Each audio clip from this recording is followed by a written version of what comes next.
Hello everyone, good morning to all of you बच्चों। आज हम लोग पढ़ेंगे इलेक्ट्रिसिटी चैप्टर का कंटिन्यूएशन में, जो हमने पिछले क्लास में पढ़ा था वहाँ से आगे पढ़ेंगे बच्चों। तो चलिए आज की क्लास स्टार्ट करते हैं। बट एक इम्पॉर्टेंट पॉइंट बच्चों, आज की क्लास को यहाँ से आगे बढ़ाए इससे पहले एक बार हम लोग एक छोटा सा रिव्यू ले लेते हैं बच्चों, हम लोगों ने जो पिछले क्लास में पढ़ा है। ठीक है, तो वो सारे स्लाइड्स मैं आपको कंटिन्यूएशन में यहाँ पे दिखाता हूँ। आप फटाफट देखते जाइएगा, रिव्यू भी हो जाएगा और फिर हम लोग आगे यहाँ से बढ़ जाएंगे। ठीक है, so let us see the review. So यहाँ से बच्चों हम लोगों ने कल स्टार्ट किया था, इलेक्ट्रिसिटी का कॉन्सेप्ट स्टार्ट किया था। पिछले वीडियो में हम लोगों ने पढ़ा था बच्चों कि इलेक्ट्रिक चार्ज जो है वह बेसिकली टू टाइप्स का होता है, एक पॉजिटिव चार्ज और एक नेगेटिव चार्ज होता है। कैसे ग्लास रॉड को हमने सिल्क क्लॉथ से रब किया था तो ग्लास रॉड जो है वो पॉजिटिवली चार्ज हो गया था और सिल्क क्लॉथ जो है नेगेटिव चार्ज हो गया था। सो बेसिकली टू टाइप्स के चार्ज होते हैं, एक को पॉजिटिव चार्ज कहते हैं और दूसरे को नेगेटिव चार्ज कहते हैं। फिर था प्रॉपर्टी ऑफ चार्ज, इसमें अपोजिट चार्जेस बच्चों अट्रैक्ट करता है और सिमिलर चार्ज जो होते हैं, जैसे दो पॉजिटिव चार्ज होगा या दो नेगेटिव चार्ज होगा तो यह एक दूसरे को रिपेल करेगा। ये भी पढ़ा हमने। और उसके बाद हमने पढ़ा बच्चों SI unit of electric charge, जो कि कूलम्ब होता है, जिसको सी लेटर से डिनोट करते हैं, कैपिटल सी से। उसके बाद हम लोगों ने डिस्कस किया कि एक प्रोटॉन का जो चार्ज होता है वो पॉजिटिव होता है और उसकी वैल्यू 1.6 इंटू 10⁻⁻19 कूलम्ब होता है। और एक इलेक्ट्रॉन का चार्ज जो होता है बच्चों माइनस ऑफ 1.6 इंटू 10⁻⁻19 कूलम्स होता है। ठीक है, और 1 कूलम चार्ज कितने इलेक्ट्रॉन्स के मिलकर के बनता है, तो 6.25 इंटू 10⁻18 इलेक्ट्रॉन्स के चार्ज को अगर हम मिला दें बच्चों तो that will form 1 coulomb of charge, जिसको हमने यहाँ पर एक्सप्लेन भी किया था कि 1 coulomb of charge is equal to the charge of 6.25 into 10⁻18 electrons. तो ये सारे पॉइंट्स हमने डिस्कस किया था, जिसका हम लोग रिव्यू कर रहे हैं। पिछले वीडियो में, पिछले लेक्चर में हम लोगों ने इसको सीखा था, तो विद इन 1 और 2 मिनट इसका रिव्यू हो जाएगा बच्चों। इसके बाद हम लोग आगे बढ़ जाएंगे। फिर हमने बात किया था कंडक्टर्स एंड इंसुलेटर्स के बारे में। कंडक्टर्स जो होता है बच्चों बेसिकली वैसे सब्सटेंस को कंडक्टर कहते हैं जिसके थ्रू इलेक्ट्रिक चार्जेस जो है वो इजीली क्या कर सके, फ्लो कर सके। ठीक है, so flow of charges through a substance is called conductor. Flow of charges through a substance अगर पॉसिबल हो जाए बच्चों तो then that type of substance is known as conductors. Examples बच्चों मेटल्स है, और मेटल्स में भी silver, copper, aluminium, these are the good conductors of electricity. और कुछ और भी पॉइंट्स हमने यहाँ पे डिस्कस किया था, जैसे कि कुछ मेटल के अलॉयज है बच्चों, जैसे नाइक्रोम है, मैंगनीन है, कॉन्स्टेंटन है, जो कि यूज होता है हीटिंग एलिमेंट्स में, हीटिंग एलिमेंट्स को बनाने के लिए इलेक्ट्रिकल एप्लियंस में। और ये भी कंडक्टर्स जो है, ये भी कंडक्टर है, इलेक्ट्रिसिटी का कंडक्टर ही है, these are the conductors. But metal के रेस्पेक्ट में इसकी कंडक्टिविटी, इलेक्ट्रिकल कंडक्टिविटी जो होती है बच्चों इन अलॉयज की कंपैरेटिव टू प्योर मेटल कम होती है। उसके बाद हमने डिस्कस किया था carbon in the form of graphite is also a conductor. Carbon भी ग्रेफाइट के फॉर्म में क्या है, गुड कंडक्टर ऑफ इलेक्ट्रिसिटी है।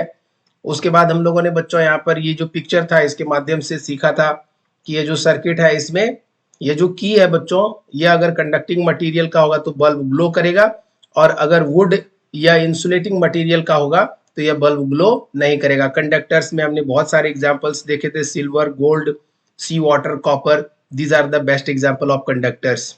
और इधर इंसुलेटर्स में हमने देखा था glass, rubber, plastic, oil, these are the examples of insulators. तो ये सारी बातें हमने सीखा था। इंसुलेटर को हमने डिफाइन किया था कि वैसे सब्सटेंस जिसके थ्रू इलेक्ट्रिक चार्जेस का फ्लो नहीं हो सकता है, वैसे सब्सटेंस को इंसुलेटर कहते हैं। और they do not conduct electricity. Insulator are the substance which do not conduct electricity. और एग्जांपल्स है इंसुलेटर के बच्चों glass, ebonite, rubber, paper, dry wood, cotton, mica, bakelite, porcelain, dry air, these are the examples of insulator. फिर हमने बच्चों free charge के बारे में डिस्कस किया था। तो फ्री चार्ज किसे कहते हैं बच्चों, जो यहाँ पर कंडक्टर्स है बच्चों, कंडक्टर्स के पास क्या होता है कि बहुत सारे फ्री इलेक्ट्रॉन्स होते हैं। फ्री इलेक्ट्रॉन्स किसको कहते हैं, वह इलेक्ट्रॉन्स जो न्यूक्लियस के साथ लूजली बाउंडेड हो किसी भी एटम में, उसे हम लोग क्या कहते हैं, फ्री इलेक्ट्रॉन कहते हैं। और जिस मटेरियल में, जिस सब्सटेंस में जितना ज्यादा फ्री इलेक्ट्रॉन होगा वह उतना ही बेहतर कंडक्टर होगा उतना ही अच्छे से इलेक्ट्रिसिटी को पास होने में वह हेल्प करेगा। They will not allow any disturbance to the flow of electric current when the electric charges would like to pass through such material where we have large number of free electrons. So free electrons are basically those electrons which are loosely bonded to the nucleus of the atom, and these electrons are largely present in case of conductors, and therefore conductors are considered conductors are conducting the electricity. ठीक है, और अगर free electrons बच्चों ज्यादा होगा तो वह ज्यादा बढ़िया कंडक्टर होगा, और फ्री इलेक्ट्रॉन अगर कम होगा बच्चों किसी भी सब्सटेंस में तो वह कंडक्टर नहीं होगा। जैसे कि इंसुलेटर की अगर हम लोग बात करें तो इंसुलेटर में फ्री इलेक्ट्रॉन्स बहुत संख्या में, बहुत ज्यादा संख्या में नहीं होता है, तो इसलिए इंसुलेटर जो होता है वो गुड कंडक्टर ऑफ इलेक्ट्रिसिटी नहीं होती है। तो ये सारी बातें हम लोगों ने पढ़ा था बच्चों। आज की क्लास को यहाँ से आगे बढ़ाएंगे। The electrons present in the insulator are strongly held by the nuclei of their atoms. Since there are no free electrons in an insulator which can move from one atom to another, insulator के atoms जो होते हैं बच्चों, जैसे ये nucleus है, यहाँ पे पॉजिटिव चार्ज प्रोटॉन होगा और सर्कुलर ऑर्बिट्स में बच्चों इलेक्ट्रॉन्स जो है रिवॉल्व करेंगे। तो इंसुलेटर के केस में क्या होता है कि इंसुलेटर का जो एटम है उसके जो इलेक्ट्रॉन्स होते हैं बच्चों वो न्यूक्लियस के साथ टाइटली बॉन्डेड होते हैं। these electrons are tightly bonded. These electrons are tightly bonded और strongly bonded with the nucleus, और जिसके कारण क्या होता है कि फ्री इलेक्ट्रॉन्स नहीं होते हैं इंसुलेटर में, फ्री इलेक्ट्रॉन्स नहीं होता है बच्चों, और therefore insulator does not conduct electricity. There are no free electrons in insulator. There are no free electrons. There are no free electrons in insulator. There are no free electron in insulators. Therefore it does not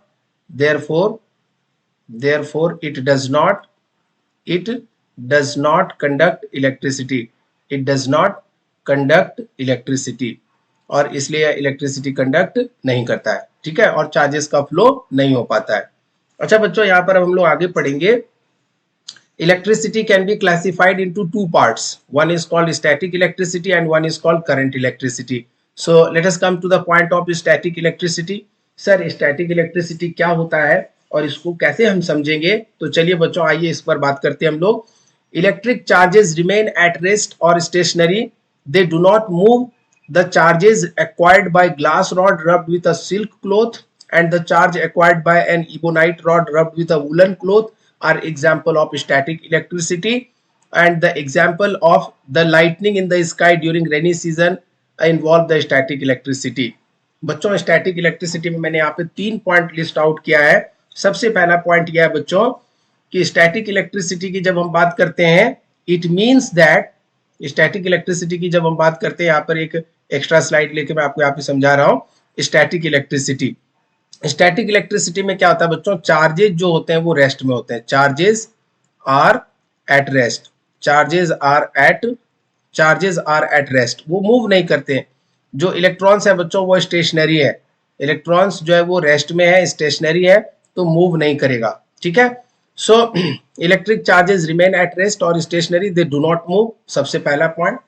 दूसरा point बच्चों, कैसे charges, static electricity कैसे develop होता है, तो जब हम glass rod को बच्चों सिल्क क्लॉथ से रब करते हैं, हमने ऑब्जर्व किया था कि ग्लास रॉड को जब हम सिल्क क्लॉथ से रब करते हैं बच्चों, if you have a glass rod and we have a silk cloth, so this is rod and this is silk cloth, तो जब इसको हम लोग रब करेंगे बच्चों तो यहाँ पर इसके सरफेस पर क्या डेवलप हो जाता था, दिस डेवलप्स पॉजिटिव चार्ज, और इसके सरफेस पर क्या डेवलप हो जा रहा था बच्चों, negative charge. Silk cloth was developing negatively charge और नेगेटिव चार्ज, तो यहाँ पर चार्जेस डेवलप हो जाता है। This is the concept of static electricity. Sir अभी भी समझ में नहीं आया, तो बच्चों स्टैटिक इलेक्ट्रिसिटी का मतलब है कि स्टैटिक का मतलब है रेस्ट, चार्ज जो होगा वो रेस्ट में होगा, चार्ज मूव नहीं करेगा। Charges are at rest, they do not move, और यहाँ पर जो भी इलेक्ट्रॉन्स होंगे या पॉजिटिव चार्ज होंगे बच्चों वो रेस्ट में होंगे। और इसका बेस्ट एग्जांपल हमें कहां पर देखने को मिलता है, जब हम लोग ग्लास रॉड को सिल्क क्लॉथ से रब करते हैं बच्चों, रगड़ते हैं, घिसते हैं सिल्क का कपड़ा रॉड पर, ग्लास रॉड पर, तो ग्लास रॉड के सरफेस पर पॉजिटिव चार्ज अपीयर हो जाता है और सिल्क क्लॉथ के सरफेस पर नेगेटिव चार्ज अपीयर हो जाता है। और यह जो चार्ज का इंडक्शन यहाँ पर हुआ है बच्चों, this is called static electricity. आगे बढ़ेंगे यहाँ पर the lightning in the sky during rainy season. बच्चों बरसात के मौसम में जो इस आकाश में हम लोगों को लाइटनिंग दिखता है, that also involve static electricity, that also appears due to static electricity. ठीक है बच्चों, सो मूविंग फॉरवर्ड यहाँ पर आगे बढ़ेंगे हम लोग। Now the second section is current electricity. So what is current electricity? The electric charges in motion, the electric charges in motion are in motion and they produce electric current. बच्चों current electricity की जब हम बात करेंगे तो यहाँ पर जो भी चार्जेस होगा किसी कंडक्टर की अगर बात करें तो इस कंडक्टर के इनसाइड जो होगा, जो डॉट्स यहाँ पे मैं रिप्रेजेंट कर रहा हूँ, these are representing, this dots are representing the electrons, this dots are representing the electrons. ये डॉट्स जो है बच्चों ये इलेक्ट्रॉन्स को रिप्रेजेंट कर रहे हैं। तो करंट इलेक्ट्रिसिटी में क्या होगा, ये जो इलेक्ट्रॉन्स है, ये जो चार्जेस है, दिस विल रिमेन इलेक्ट्रॉन्स, यह मोशन में होगा, this will be under motion, यह मूव करेगा। सो जब ये चार्जेस मूव करेगा बच्चों तो कैसे मूव करेगा? तो सर जब इसके क्रॉस हम बैटरी कनेक्ट कर देंगे, पॉजिटिव टर्मिनल के बैटरी के पॉजिटिव को हमने यहाँ पर ए एंड से कनेक्ट कर दिया और बैटरी के नेगेटिव टर्मिनल को बी एंड से कनेक्ट कर दिया। और वी वोल्ट अगर हमने बैटरी का यहाँ पर जो है कनेक्ट किया है, वी वोल्ट का बैटरी कनेक्ट किया है बच्चों, तो जो भी ये कंडक्टर के इनसाइड इलेक्ट्रॉन्स होंगे वो सारे इलेक्ट्रॉन्स जो है एक पर्टिकुलर डायरेक्शन में मूव करना शुरू करेगा। तो किस डायरेक्शन में मूव करेगा बच्चों? यहाँ पर करंट का फ्लो जो होगा बच्चों, ये भी आगे चल करके मैं अभी आपको सिखाऊंगा कि कैसे मैंने करंट का डायरेक्शन अज्यूम किया है। अभी आप फिलहाल मान लीजिए कि करंट इस डायरेक्शन में पॉजिटिव टर्मिनल से निकलेगा और नेगेटिव टर्मिनल पर एंटर करेगा। और इलेक्ट्रॉन्स का मूवमेंट किधर होगा बच्चों? करंट के अपोजिट डायरेक्शन में। ये चीज मैं अभी फर्दर डिटेल में डिस्कस करूंगा। अभी केवल हमें यह समझना है कि करंट इलेक्ट्रिसिटी में चार्जेस क्या चीज में होता है, इलेक्ट्रॉन्स क्या चीज में होता है, मोशन में। ठीक है, the electricity which we use in our homes is the current electricity. हम लोग जो घरों में यूज करते हैं बच्चों, अपने घर पर जो इलेक्ट्रिसिटी का इस्तेमाल करते हैं, उपयोग करते हैं, that is the example of current electricity. Current electricity में बच्चों क्या होगा? इलेक्ट्रिक चार्जेस मोशन में होगा। बस केवल इतना ही पॉइंट आपको ध्यान में रखना है कि under current electricity electric charges are in motion and they produce electric current. ठीक है, so next we are going to discuss electric potential. So what is electric potential? The electric potential या फिर potential भी कहते हैं बच्चों इसको, at a point in an electric field is defined as the work done in moving a unit positive charge from infinity to that point. बच्चों electric potential को आप अच्छे से समझिए। Let us understand the concept of electric potential here. ठीक है, एक मैं यहाँ पर आपके लिए ब्लैंक पेज लेकर के एक्सप्लेन कर रहा हूँ। सो इलेक्ट्रिक पोटेंशियल, ठीक है, जैसे मान लीजिए यह एक पॉइंट है बच्चों, ए पॉइंट, और इस पॉइंट पर आप इलेक्ट्रिक पोटेंशियल लिखना चाहते हैं। तो आपको क्या करना है, यहाँ पर इन्फिनिटी सेपरेशन पर ए पॉइंट से इनफाइनाइट डिस्टेंस की दूरी पर, कितना डिस्टेंस लिया हमने? Infinite distance. ए पॉइंट से इनफाइनाइट डिस्टेंस की दूरी पर मान लीजिए क्यू कूलम्ब ऑफ चार्ज जो है वो प्लेस्ड है, और आप ये क्यू कूलम्ब ऑफ चार्ज को लेकर के इन्फिनिटी से लेकर के आ रहे हैं, कहां पर आ रहे हैं? ए पॉइंट पर आ रहे हैं। और यह ए पॉइंट कहां पर है बच्चों? यह किसी इलेक्ट्रिक फील्ड में है। सर इलेक्ट्रिक फील्ड क्या होता है? तो जो कोई पॉजिटिव या नेगेटिव चार्ज प्रोड्यूस करता है बच्चों एक रीजन अपने सराउंडिंग में, उसको इलेक्ट्रिक फील्ड कहते हैं। ठीक है, सो यहाँ पर ये क्यू कूलम्ब ऑफ चार्ज को अगर आप इन्फिनिटी से लेकर के ए पॉइंट तक आ रहे हैं तो इसको लाने में कितना वर्क डन करना पड़ रहा है? So that work done we are representing by W. So W infinity to A, what does it mean?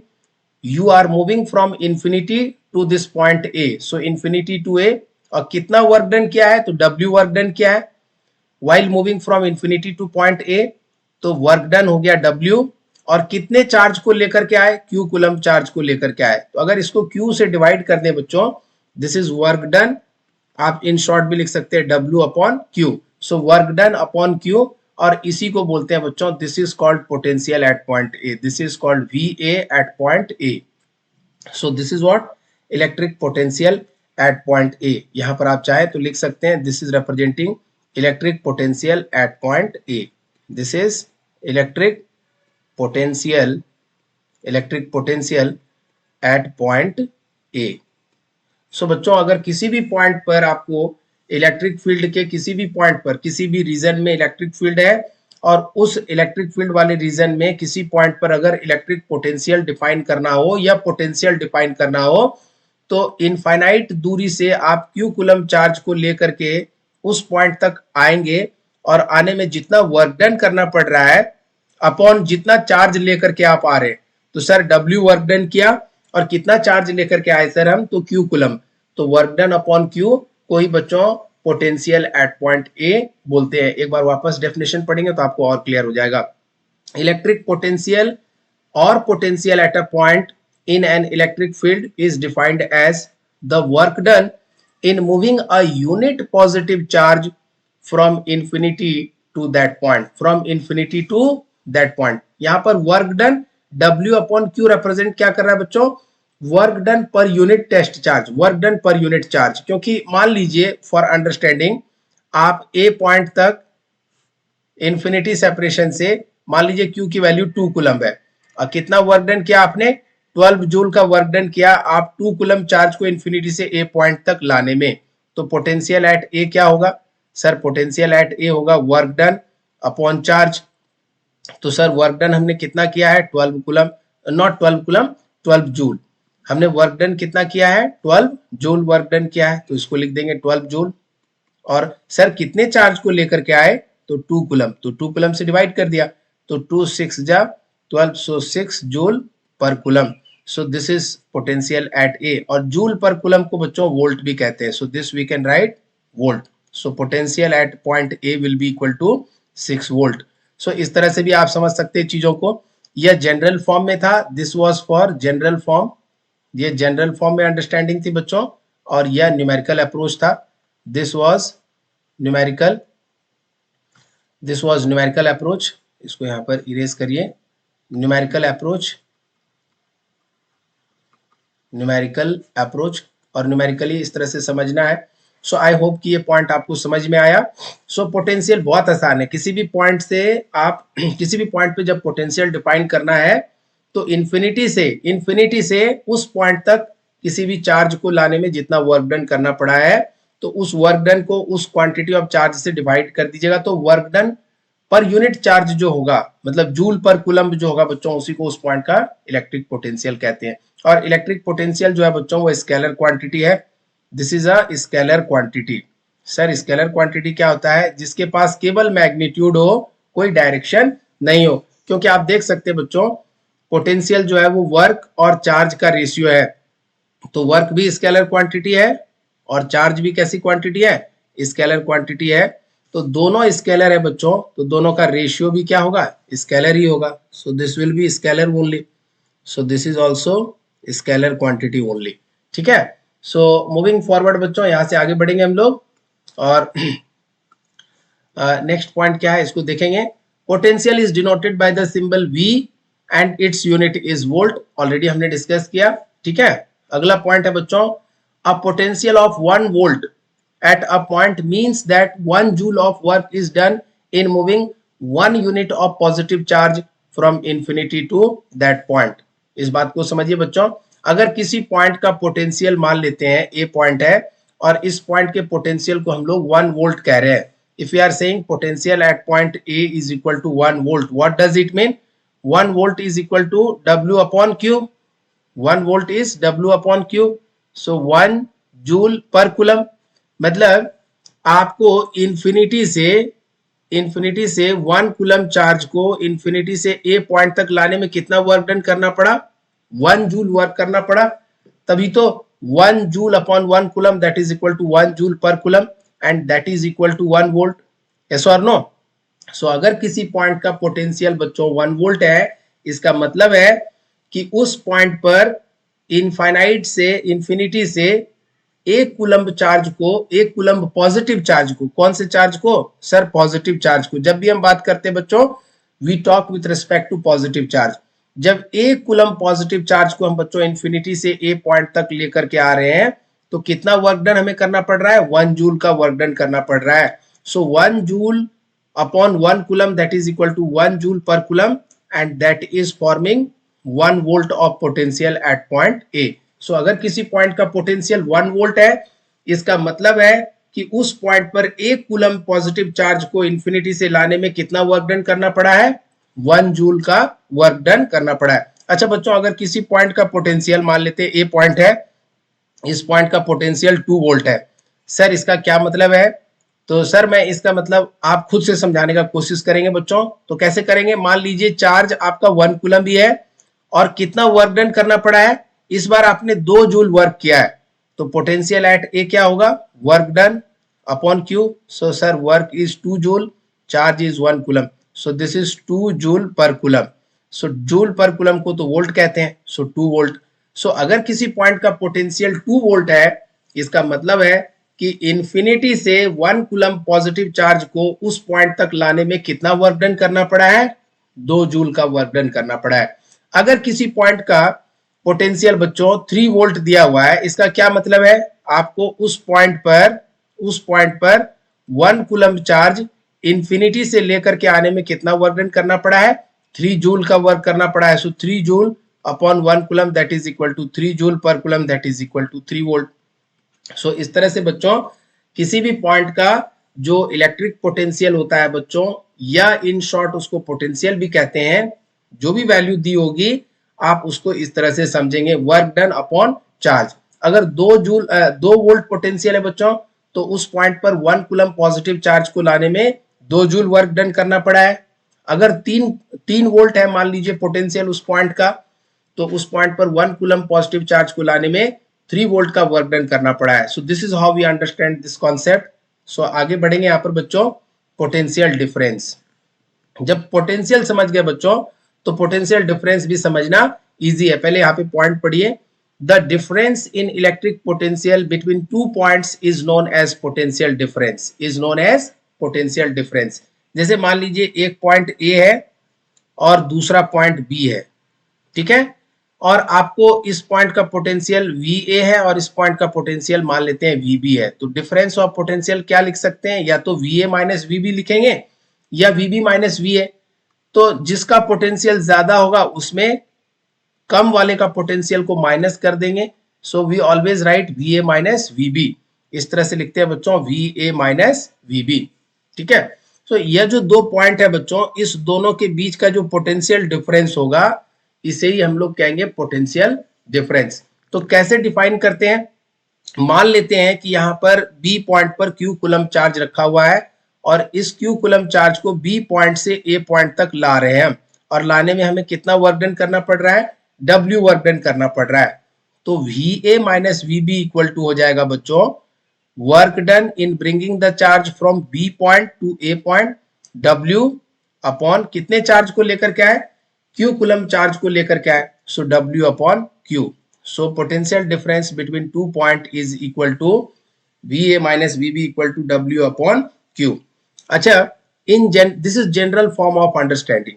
अच्छा बच्चों, अगर इसको हम प्रैक्टिकल सेंस में पढ़ें, न्यूमेरिकल सेंस में पढ़ें, तो कैसे समझेंगे? इसको समझिए। यहाँ पर मान लीजिए कि यह A पॉइंट है और यह B पॉइंट है, और यहाँ पर 1 कूलम ऑफ चार्ज है, और आप उसको B पॉइंट से A पॉइंट तक लेकर के आ रहे हैं, और कितना वर्क डन कर रहे हैं? मान लीजिए 12 जूल का वर्क डन कर रहे हैं। तो पोटेंशियल डिफरेंस जो होगा बच्चों A और B पॉइंट के बीच, वह क्या होगा? Potential difference. बिल्कुल आराम से समझिए, कोई जल्दबाजी की जरूरत नहीं है। अगर किसी कॉन्सेप्ट को आप अच्छे से एक बार समझ जाएंगे बच्चों, तो आपको हमेशा के लिए यूज होगा, ठीक है। So potential difference that is equal to VA minus VB। Sir आप VA माइनस VB क्यों लिख रहे हैं, VB माइनस VA क्यों नहीं लिख रहे हैं? तो इसका आंसर यह है बच्चों कि जब आप B पॉइंट से A पॉइंट की तरफ जा रहे हैं तो ऐसा लिखेंगे, VA माइनस VB। ये आपको हमेशा ध्यान में रखना है कि जिस पॉइंट से यह इनिशियल पोजीशन से है या फाइनल पोजीशन है, तो फाइनल माइनस इनिशियल, जहां से चलना शुरू किया उसको बाद में, और जहां तक पहुंचना है उसको पहले, तो VA minus VB। So that is equal to work done upon charge. Sir work done 12 joule करना पड़ा है, तो लिखिए 12 जूल, और चार्ज सर कितना लेकर के गए? 1 कूलम चार्ज। तो सर इसको लिख सकते हैं 12 जूल पर कूलम, और 1 जूल पर कूलम को बच्चों हम लोग लिखते हैं वोल्ट। जूल पर coulomb is equal two volt, volt is equal two joule पर कूलम। तो 12 वोल्ट। सो पोटेंशियल डिफरेंस यहाँ पर हो जाएगा बच्चों VA minus VB is equal to 12 volt. So this is how we define the potential difference between two points, VA minus VB। अच्छा, अगर किसी के मन में यह प्रश्न आ जाए कि सर अगर हमें VB माइनस VA लिखना हो तो बिल्कुल सिंपल है बच्चों। आप B टू A जा रहे थे तो VA माइनस VB पॉजिटिव आएगा। अगर आप इसी तरह से जा रहे हैं लेकिन यह लिखना चाह रहे हैं तो VB माइनस VA, तो यहाँ पे माइनस कॉमन हो जाएगा, तो इस तरफ माइनस 12 वोल्ट हो जाएगा। आ रही बात समझ में? हमेशा एक बात याद रखना है कि यहाँ पर A पॉइंट का पोटेंशियल B पॉइंट से ज्यादा है।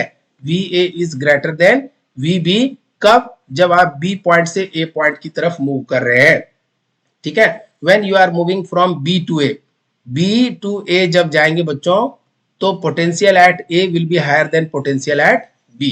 और अगर इस तरह के मूवमेंट के लिए आपको यह लिखना है तो यहाँ पे माइनस 12 वोल्ट लिखेंगे।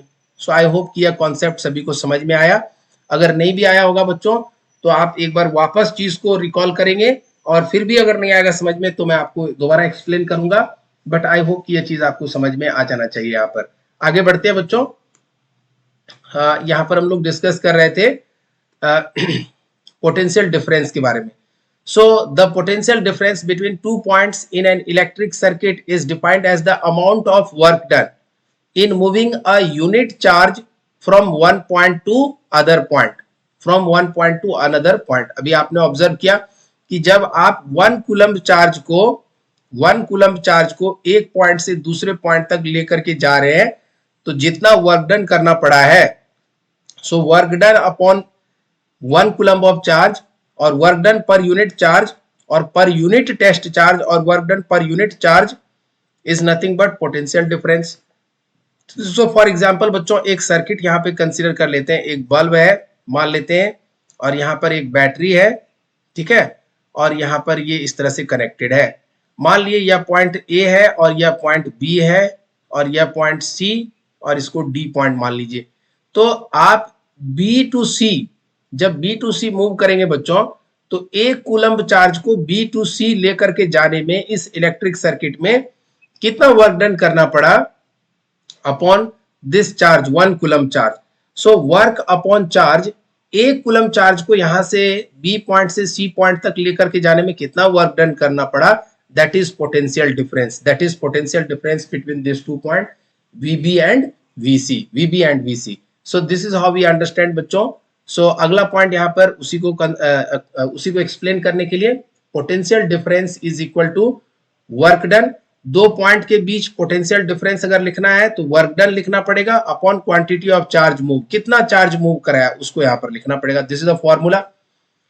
सो in general if W joule of work has to be done to move Q coulomb, capital Q coulomb of charge from one point to other point, then the potential difference V between the two points is given by the formula V equal to W upon Q। बच्चों आप VA minus VB को suppose अगर V लिख रहे हैं, you can write no problem, so that is W upon Q।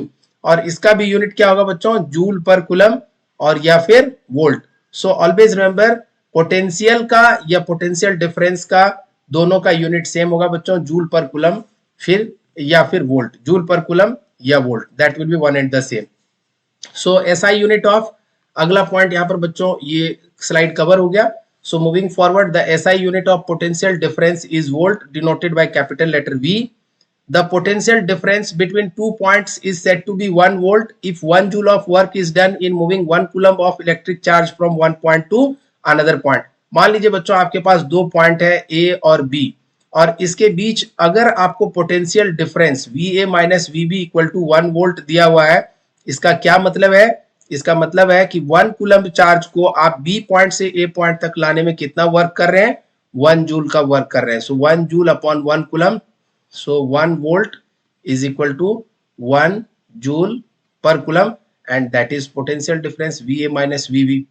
so यहाँ पर यह भी पॉइंट आप सभी को समझ में आया होगा, बिल्कुल आया होगा, हमें पूरा विश्वास है कि यह पॉइंट आपको समझ में आया बच्चों। so 1 volt is equal to 1 joule upon 1 coulomb. Potential difference is measured by the instrument called voltmeter. बच्चों अगर हमें किसी दो पॉइंट के बीच पोटेंशियल डिफरेंस अगर मेजर करना हो तो इसके अक्रॉस हम क्या कनेक्ट करते हैं, वी कनेक्ट वोल्टमीटर. और voltmeter is used to measure, this is an instrument which is used to measure the potential difference between two points. ठीक है बच्चों, this is also completed. Moving forward, a voltmeter has a high resistance so that it takes negligible current from the circuit.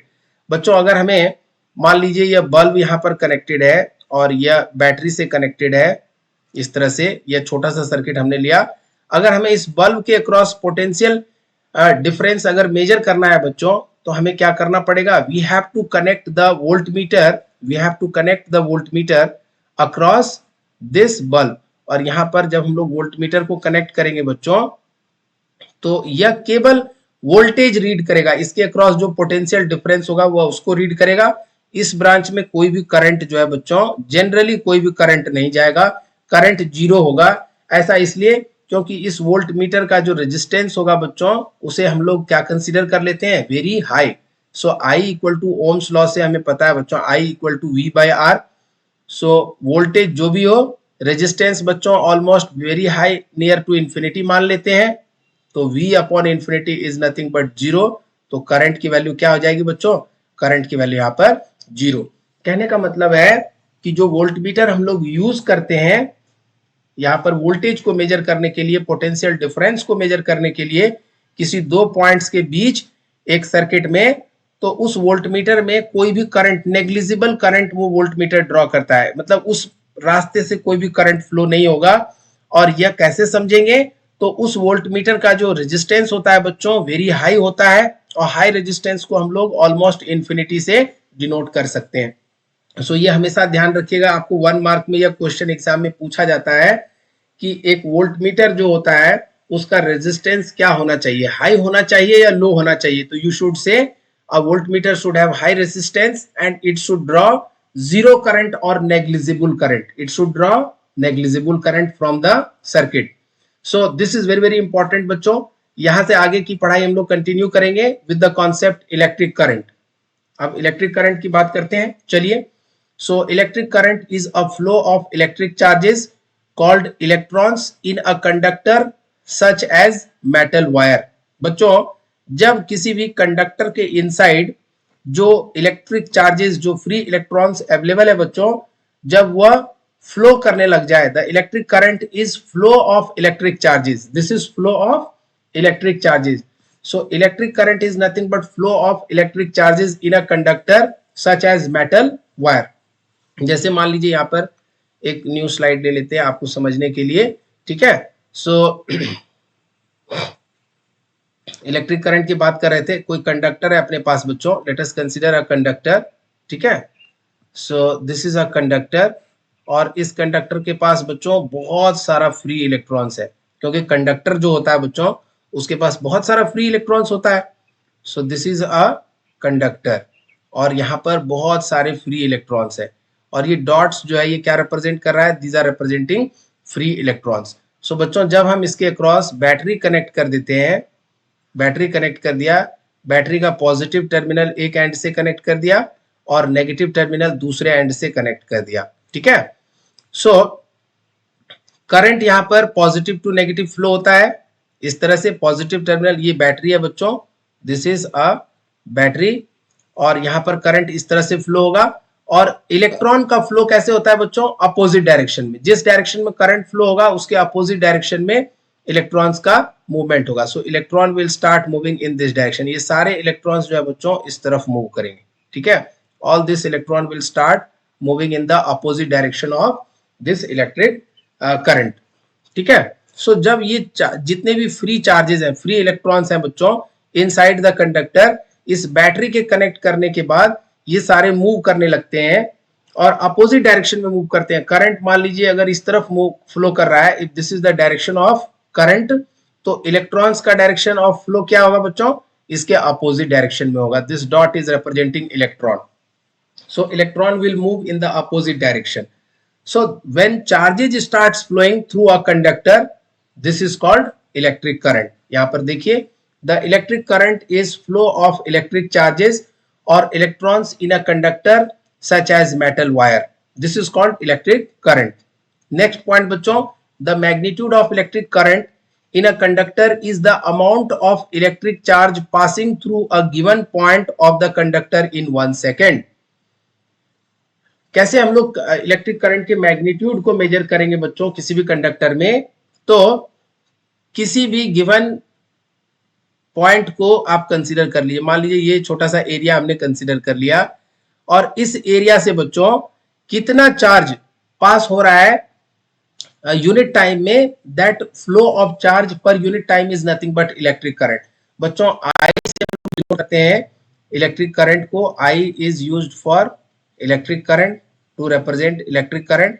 मान लेते हैं Q coulomb charge जो है, Q is amount of charge, amount of electric charge, Q is amount of electric charge flowing in time t seconds, in time t seconds। ये जो area हमने consider किया बच्चों, t टाइम में Q coulomb charge पास कर रहा है, तो करंट I इक्वल टू क्या होगा, Q upon T। This is the general formula, current is equal to I equal to Q by T। और इसका यूनिट क्या होगा, तो आप बच्चों यहाँ पर देख सकते हैं what will be the unit. इसका यूनिट बहुत क्लियर है, इसका यूनिट होगा बच्चों, चार्ज का सर यूनिट होता है कूलम और टाइम का होता है second. So this you can write coulomb per second, और इसी को बोलते हैं बच्चों ampere. This is called AMPERE ampere, या फिर कैपिटल A लेटर से भी इसको डिनोट करते हैं। ठीक है, सो आई का यूनिट जो होता है, करंट का जो यूनिट होता है बच्चों, एम्पियर होता है। इस पॉइंट को वापस रिकॉल करिए।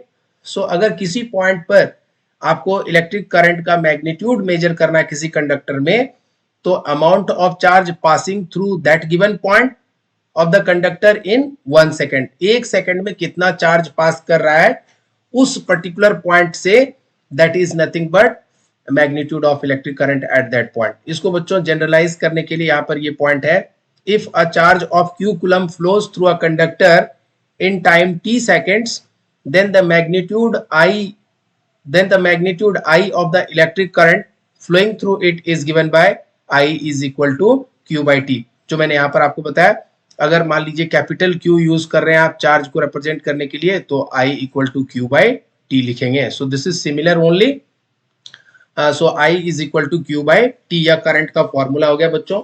और यहाँ पर SI यूनिट का जो है इलेक्ट्रिक करंट का SI यूनिट क्या होगा, सो SI unit of electric current is ampere, which is denoted by the letter capital A, which is denoted by the letter capital A। So this is how we understand बच्चों। So moving forward, यहाँ से आगे बढ़ेंगे।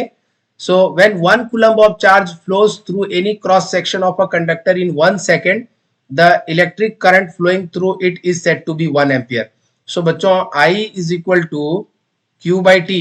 So अगर 1 coulomb charge बच्चों 1 second में किसी given point से, कंडक्टर के किसी गिवन पॉइंट से पास हो, तो that will be equal to 1 coulomb पर सेकेंड, और इसी को बोलते हैं बच्चों 1 एम्पियर। सो 1 एम्पियर का करंट अगर किसी वायर से फ्लो हो रहा है, इट मींस उस वायर के किसी भी पॉइंट पर अगर हम जाकर के चेक करेंगे, तो एक सेकेंड में उस पॉइंट से कितना चार्ज पास कर रहा होगा बच्चों, 1 कूलम ऑफ चार्ज पास कर रहा होगा। So that is equal to 1 ampere. So I is equal to 1 ampere. So 1 ampere is equal to 1 coulomb upon 1 second. अच्छा बच्चों, करंट को मेजर करने के लिए, current is measured by an instrument called ammeter. Ammeter को use करके बच्चों हम लोग करंट को किसी भी सर्किट में मेजर करते हैं। जैसे मान लीजिए अपने पास यह एक सर्किट है, इस सर्किट में अगर हमें करंट को मेजर करना है, तो यहाँ पर एमीटर को कनेक्ट कर देंगे बच्चों वायर में, सीरीज में बल्ब के साथ, यह जो है सीरीज में कनेक्टेड होता है। This is representing, A stands for ammeter, so this is ammeter, A is ammeter, and what is the use of this ammeter? Used to measure the current in the circuit, used to measure current in the circuit, used to measure current in the circuit। ठीक है, और यहाँ पर जो भी current flow हो रहा होगा बच्चों, that current will be directly measured by this ammeter। ठीक है, और एमीटर के थ्रू वही करंट पास होगा जो इस रास्ते के थ्रू, इस ब्रांच के थ्रू पास कर रहा होगा। सो अगर हम एमीटर के रेजिस्टेंस की बात करें बच्चों, तो अमीटर का रेजिस्टेंस क्या होना चाहिए? जैसे वोल्टमीटर का रेजिस्टेंस हाई था तो अमीटर का रेजिस्टेंस क्या होना चाहिए? लो होना चाहिए, लो रेजिस्टेंस। क्यों सर, क्यों लो होना चाहिए अमीटर का रेजिस्टेंस? ऐसा इसलिए बच्चों क्योंकि यह सीरीज में कनेक्टेड है। अगर इस ब्रांच में बच्चों ज्यादा रेजिस्टेंस आ जाएगा तो as per the Ohm's law I equal to V by R. अगर रेजिस्टेंस बच्चों अमीटर का भी यहाँ पर ऐड हो जाएगा तो ओवरऑल रेजिस्टेंस अगर बढ़ेगा तो सर्किट में करंट घट जाएगा। तो अमीटर के वजह से सर्किट में करंट में कोई चेंज नहीं आना चाहिए। क्यों? क्योंकि अमीटर का काम केवल करंट मेजर करना है, ना कि करंट को चेंज करना है। तो इसलिए इस अमीटर का रेजिस्टेंस जो है बच्चों लो होना चाहिए। So next point, an ammeter should have very low resistance so that it may not change the value of current flowing in the circuit. So this is the very important point बच्चों. So ammeter resistance should be low and it is always connected in series to the circuit to measure the current. और current का formula है बच्चों I is equal to Q by T. So बच्चों इस video में almost इतनी ही बातें हैं। इससे आगे हम लोग पढ़ेंगे, लेकिन we will continue from here onwards in the next video. आप चीजों को अच्छे से पढ़िए और जो मैं नोट्स यहाँ पर प्रोवाइड कर रहा हूँ बच्चों आपको, उस नोट्स को भी आप स्मूथली लिखते चले जाइए। फिर जो भी क्वालिटी क्वेश्चंस होंगे बच्चों, प्रीवियस ईयर का क्वेश्चंस होगा, मैं वो भी डिस्कस करूंगा। बट एक बार पहले आप टॉपिक को अच्छे से समझिए और फिर उसके बाद हम लोग और भी क्वालिटी प्रॉब्लम्स करेंगे ताकि हमारा कॉन्सेप्ट और भी बूस्ट अप हो सके। तो इस वीडियो में इतना ही, मिलते हैं अगले वीडियो में। Thank you.